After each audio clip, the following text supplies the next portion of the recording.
Hello guys, এখন আমরা চলে আসছি টয়টং।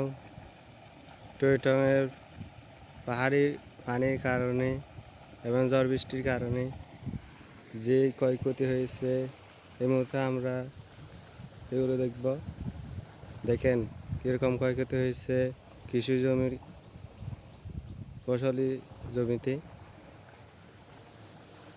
এই বাঁধটা ভেঙে যাওয়ার কারণে অনেক ক্ষয়ক্ষতি হয়ে গেছে কৃষকদের।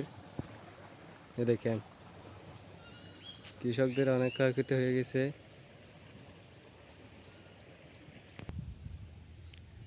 দেখেন কৃষকদের অনেক ক্ষয়ক্ষতি হয়ে গেছে ঝড় বৃষ্টি এবং অতিরিক্ত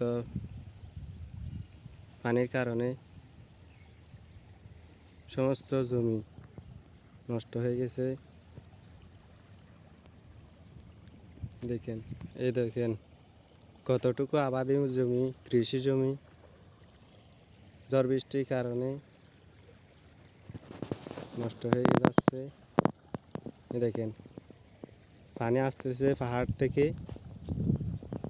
সেই কারণে ভেঙে যাচ্ছে কৃষকদের আস্থার মন, আর কৃষি জমি নষ্ট হয়ে যাচ্ছে।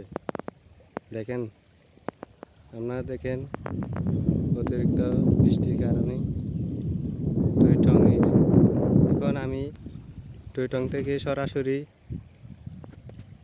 ভিডিও ধারণ করতেছি কৃষকদের এই কষ্টের ফসল আর কৃষি জমি নষ্ট হওয়ার একটা ভিডিও।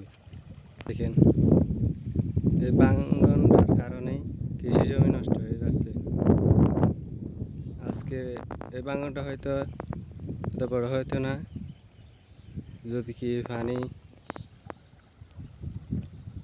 সরা দিয়ে চলে যেতে পারতো।